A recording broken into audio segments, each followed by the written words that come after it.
welcome. You've joined us today because, well, like us, you're probably drawn to the big question, the edge of understanding. That's right. And we're about to take a really deep dive into maybe the most profound mystery there is. Consciousness. Definitely. We're not aiming for quick fixes or simple explanations here. The goal is to really explore, the depths of what it means to be aware. Exactly. We're not just scratching the surface talking about brain function alone. Right. Our mission, if you like, is to think about something maybe much bigger, the possibility that consciousness isn't just something the brain does, but maybe it's fundamental to reality itself. Okay. And to do that, we're pulling from lots of places. Philosophy for the concepts. Yeah, the conceptual mapping. Psychology and neuroscience for the empirical stuff, the data. And the contemplative traditions too, right? The first-person look. And the contemplative science, exactly, that introspective angle. So yeah, prepare for, well, quite a journey into this enigma. It's ambitious. And we won't pretend we have all the answers. Yeah. I mean, honestly, the fact that there aren't easy answers is kind of what makes it so compelling, isn't it? It absolutely is. Our aim is just to navigate this intricate landscape together, hopefully offer some surprising ideas, maybe a deeper appreciation for just how big this question is. It really cuts across different fields. And right at the heart of it all is what philosophers call the hard problem of consciousness. Ah, yes, Chalmers. That's the one. It's the puzzle that's, stumped thinkers for ages. How does all this physical stuff happening in the brain? Neurons firing. How does that give rise to the subjective feeling of being alive? Why does it feel like anything to be us? Keep that question in mind. That's sort of the guiding thread here. Absolutely. Hold on to that one. Okay, so let's start maybe with consciousness as ground zero. That sounds a bit dramatic, but... Well, it fits, in a way. Think about it. Everything happening right now for you, listening to the sound of our voices, your own thoughts, any sensations, it's all happening in your awareness, right? It's the medium, the very space of experience. It's almost like that old saying, the fish not knowing about the water because it's just everywhere. It's what they live in. That's a great analogy. And it's fascinating how these different fields try to get a handle on this basic isness. Yeah. Philosophy gives us the tools, the conceptual precision to examine ideas like subjectivity, the mind-body link. They're trying to map the territory, essentially. Mapping the concepts. While psychology and neuroscience, they bring the empirical grounding. They look at behavior, brain scans. What can we actually measure when someone is conscious? And the contemplative side. That's the radical bit, maybe direct first-person investigation, like saying, okay, let's put the maps down for a second and just explore the territory directly through things like meditation. Right. Disciplined introspection. Each one brings something valuable, but also has limits, Philosophy can get lost in abstraction. Neuroscience might miss the subjective quality. But what it's like. Exactly. And contemplative insights, well, they can be hard to verify objectively sometimes. So neuroscience can find these neural correlates of consciousness, the NCCs. Precisely. They can pinpoint brain activity that consistently shows up alongside specific experiences. But like you said, finding a correlation, that's not the same as finding the cause, is it? Not at all. Finding that, say, this part of the cortex lights up when you feel happy doesn't explain why you feel happy. It's like knowing the light switch flips the light on doesn't explain electricity. Good point. And philosophy, while vital for asking the right questions, can sometimes feel a bit disconnected from the messy reality of brains. It can. So we keep circling back to this paradox, don't we? Yeah.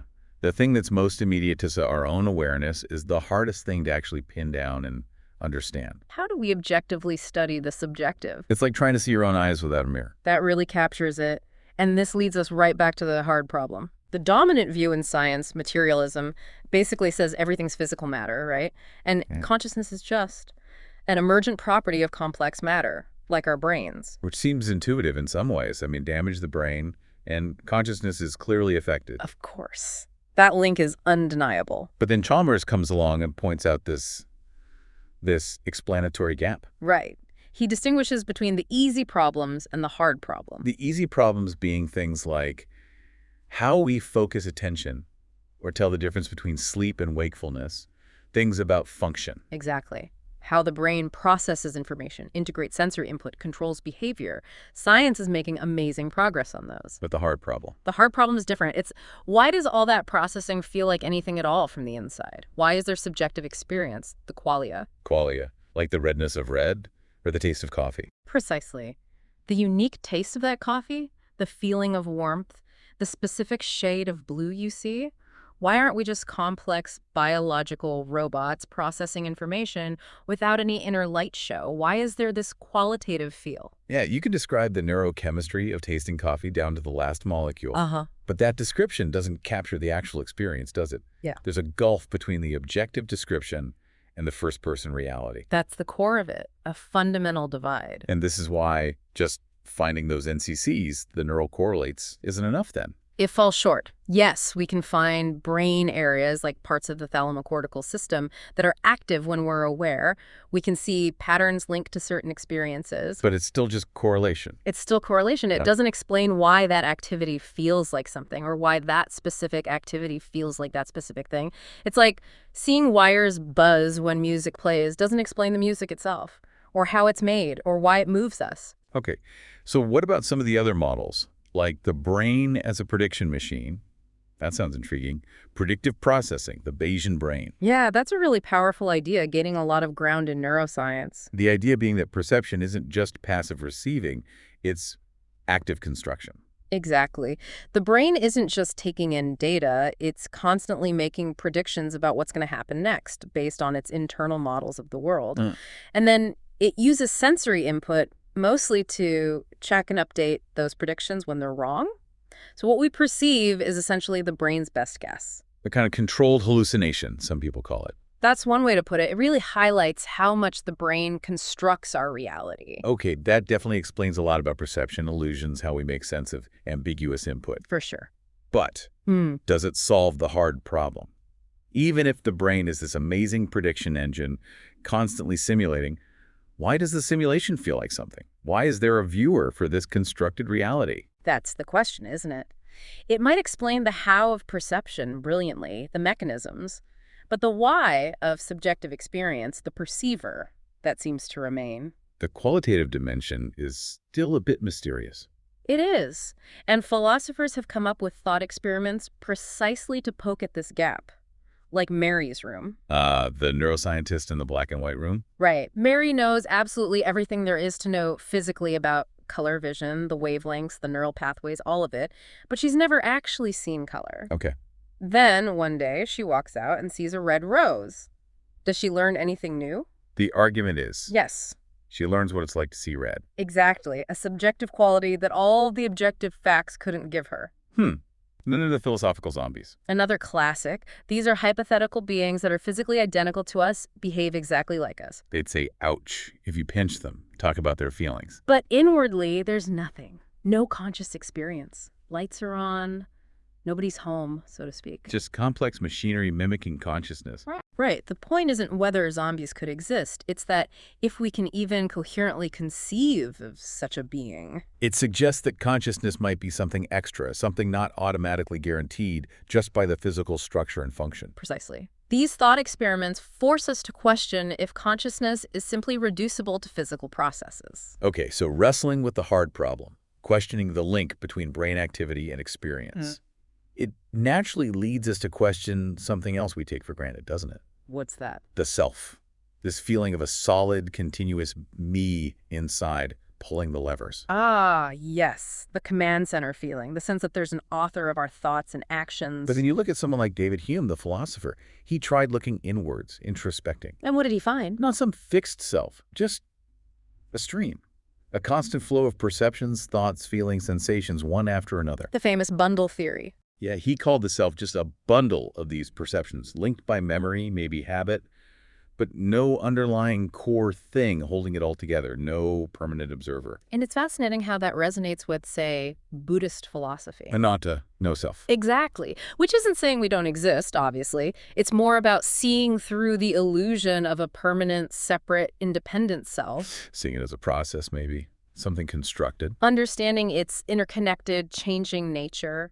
And seeing that clinging to this idea of a fixed self is maybe a root cause of a lot of our suffering. And it's not just philosophy or ancient wisdom saying this anymore, is it? Modern science seems to be chipping away at the idea of a unified self, too. Absolutely. Look at cognitive biases. All these ways our thinking deviates from pure logic without us even realizing it. Or confabulation. Where our brains literally invent stories to make sense of our own actions or fill in memory gaps, and we completely believe them. It doesn't sound like a perfectly rational CEO in charge, does it? And not really. And then there were those Benjamin Libet experiments. Yeah. The timing ones. Oh, those are really provocative. Yeah. Libet's work suggested that brain activity related to a voluntary action starts before we consciously feel like we've decided to act. So the decision feeling comes Yeah. later. It appears so, which challenges our whole intuitive sense that I consciously initiated the action. Maybe the conscious self is more like a press secretary, reporting on decisions already underway. That's a bit disconcerting. It is. And neuroscientists haven't found a single boss's area in the brain either, have they? No command center. No CEO in the skull. Instead, it looks like consciousness and the sense of self emerge from the interplay of different networks, like the default mode network, involved in mind wandering and self-reflection. But it's just one network among many. Exactly. The self seems more like a distributed process, a pattern of activity, not a single spot. And thinking about it, our sense of self isn't static anyway. It changes throughout life, doesn't it? It develops, it evolves, it feels different in different situations, different states of mind. It's incredibly fluid. So, okay, here's the really mind-bending part then. If this feeling of a solid, continuous self is largely a construct, a story the brain tells, then who is having the experience? If the actor isn't fixed, who's watching the play? That's the million-dollar question, perhaps. Maybe. Huh?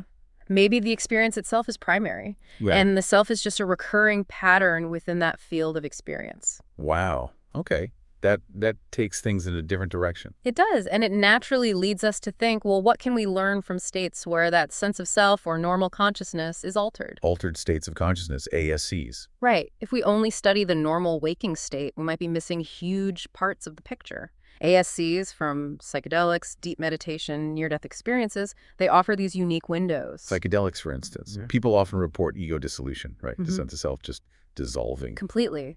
Along with feelings of unity, connection with everything, sometimes even encounters with perceived entities, and often profound insights that feel incredibly real and meaningful. And neuroscience is looking at this now. Brain scans during psychedelic states. Yes, and finding really interesting things. Often a decrease in activity in that default mode network we mentioned, the self network. Less self-activity. And at the same time, often increased communication across different brain regions, more global connectivity. So less focus on me, more connection overall. That seems to be the pattern. It lends some weight to theories like the filter or reducing valve idea. What's that? The idea that maybe our normal brain activity actually limits or filters consciousness, keeping it focused on survival, practical stuff. And psychedelics might temporarily disable that filter, letting more in. Allowing a wider, maybe more fundamental awareness through. Perhaps. It's a compelling hypothesis. And then there's meditation, not induced by a substance, but cultivated through practice. Years of practice, often. You have states like samatha, deep calm, mental clarity, and vipassana insight into how things really are, impermanent, interconnected, and that lack of a fixed self, anatta. And advanced practitioners report non-dual states. Yes, experiences where the feeling of being a separate subject observing an external object just dissolves. There's just awareness without that division. Wow. And is there brain science on that too? There is. Studies have found correlations between deep meditation and specific brain patterns, like high-amplitude gamma wave synchrony, which might relate to integrating information across the brain, heightened awareness. So these aren't just subjective claims, there are measurable correlates. Increasingly, yes. It suggests consciousness has this incredible plasticity, this capacity for profound shifts in perspective. Okay, and then near-death experiences, NDEs. These seem particularly challenging for standard models. They really are, because they often happen when someone is physiologically compromised, sometimes even with flat EEG readings, no detectable brain activity. Yet people report incredibly vivid, structured experiences. Very consistent themes, too. Overwhelming peace, leaving the body. Seeing things from outside their body, sometimes details they couldn't normally know. Sometimes veridical perceptions are reported, yes. Also, life reviews, encounters with beings of light or deceased relatives, and often a real reluctance to come back. How can that happen with little or no brain activity? That's the core puzzle. It's a massive challenge for purely brain-based theories. Proposed explanations like oxygen deprivation or neurochemical surges, they often struggle to account for the clarity, the complexity, the consistency, and especially those out-of-body It claims. really makes you pause and think, doesn't it? Hmm. Dismissing these as just hallucinations feels premature. Absolutely. It strongly suggests we need to be open to the possibility that consciousness might not be solely dependent on a fully functioning biological brain in the way we usually assume. Okay, so if materialism, the idea that matter is primary and consciousness emerges from it, faces these big hurdles like the hard problem, like Yeah. NDEs, what are the alternatives? Well, this is where things get even more speculative, perhaps, but also maybe more interesting. We start looking at flipping the script. Flipping the script. Thinking maybe consciousness isn't an emergent property of the universe, but something fundamental to it. Okay. Like Panpsychism, for instance. panpsychism, the idea that consciousness is everywhere, in everything. Not quite like your chair is thinking deep thoughts. More that consciousness, or some basic element of it, proto-consciousness, is a fundamental property of matter itself, like mass or charge. So even particles have some rudimentary form of experience. That's the idea. It tries to avoid the problem of how consciousness suddenly pops into existence from non-conscious stuff. Instead, it suggests subjectivity was there all along in very simple forms. Our complex consciousness is built up from that. But how? How do tiny bits of proto-consciousness combine to create my unified awareness? That sounds like a huge problem, the combination problem. It's the major challenge for panpsychism, absolutely. Yeah. How do micro-experiences bind together into macro-experience? There are ideas. Hmm. Some link it to theories like integrated information theory, IIT, suggesting it's about how information is integrated. Maybe that applies fundamentally. Okay, so that's one alternative. What else? Well, you can go even further with idealism. Idealism. Mind is primary. Essentially, yes. Particularly forms like analytic idealism. The core idea is that consciousness, or mind with a capital M, isn't just fundamental, it's the only fundamental reality. Whoa. So the physical world. Tables, chairs, stars. They are appearances within consciousness. Like objects in a dream feel real within the dream, but the dream itself is mental. The universe is seen as a kind of transpersonal field of consciousness. And our individual minds. Or like localized whirlpools or dissociations within that larger mind. The laws of physics then describe the predictable behavior of consciousness, the patterns within the dream, if you will. That definitely flips the script. It solves the hard problem by making consciousness the starting point. It does. If consciousness is fundamental, you don't need to explain how it emerges from non-consciousness. And proponents say it might handle some quantum weirdness better, too. Some argue that, yes. But the big challenge for idealism is explaining the apparent solidity, stability, and shared nature of the physical world. Why do we all seem to live in the same objective reality if it's all fundamentally mental? Right. How do you get consistency and objectivity from mind? Idealists offer explanations involving the structure of that underlying mind, how our individual perspectives interact within it. It's complex, but what's striking is the echo with some ancient traditions. Like Advaita Vedanta in Hinduism. Brahman as ultimate consciousness, Maya as illusion. Exactly, or certain Buddhist schools like Yogacara or Mind Only. These very old contemplative insights seem to map onto some of these modern philosophical positions in intriguing ways. It's like ancient introspection and modern philosophy are converging on similar radical ideas. There are certainly fascinating resonances. And speaking of challenging ideas, quantum mechanics often gets brought into discussions about consciousness, sometimes a bit wildly. It does, and we need to be careful not to make pseudoscientific leaps. But there are aspects of quantum physics that genuinely challenge our classical intuitions about reality. Like the measurement problem, the idea that observing a quantum system changes it, wave function collapse. Right. And the lingering question, debated for decades, is whether a conscious observer plays a unique role in that collapse. Most physicists don't think so now, leaning towards interpretations involving decoherence. But the observer, the active measurement, is still central in some way. It's intrinsically part of the process described by the theory. It raises questions about the role of information and interaction in defining reality. Which connects to someone like John Wheeler and his it from bit idea.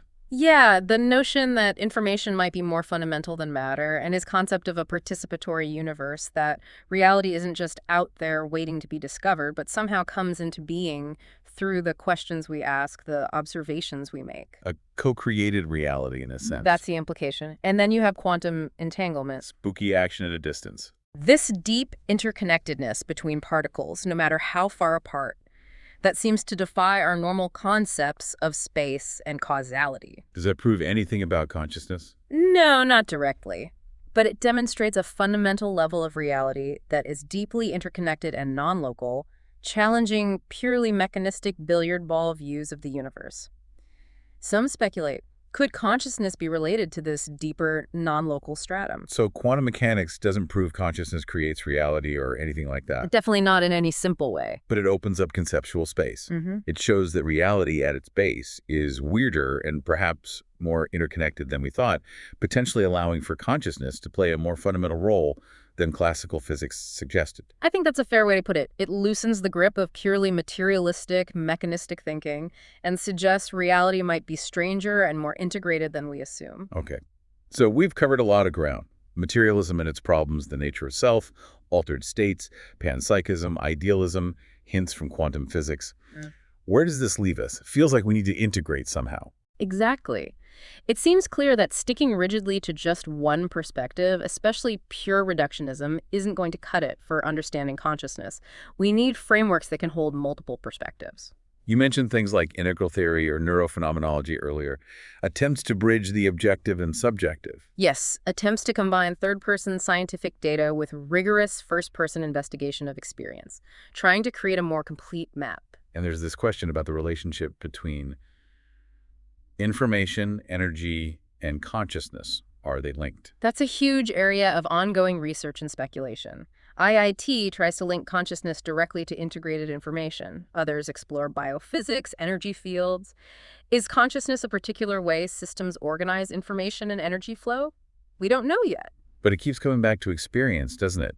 Any theory has to eventually explain what it's like. The primacy of experience, that has to be central, which is why this dialogue between science and contemplative practice, contemplative science, feels so vital. Like the work the Mind and Life Institute has fostered for decades, bringing scientists and contemplatives like the Dalai Lama together. Precisely, taking subjective experience seriously and investigating it rigorously alongside objective methods. So in the end, maybe we just have to get comfortable with paradox. I think that's wise. Consciousness seems tied to the brain, yet maybe not limited by it.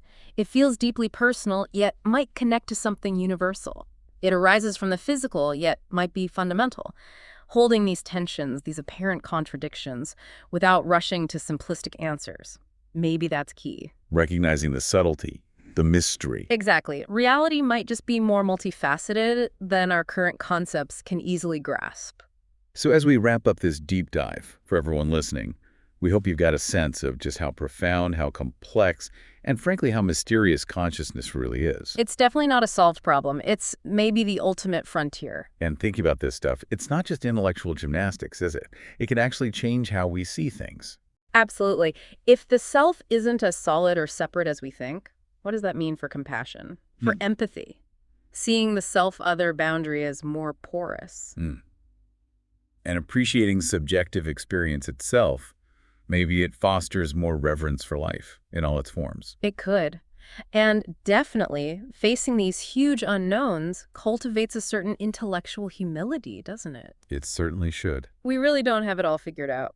And on a practical level, maybe the best way to understand consciousness isn't just through theories, but through paying attention. That's what the contemplative traditions suggest, cultivating present moment awareness, observing your own mind, your own experience directly. So maybe that's the invitation for everyone listening as you go about your day. Just gently notice. Turn attention inward sometimes. What is this awareness, this knowing presence that's aware of thoughts, feelings, sensations? Can you find its edges? Where does you start and stop? This exploration isn't just something you listen to. It's ongoing. It happens within you. The question, as you said, lives within us. The question lives within you.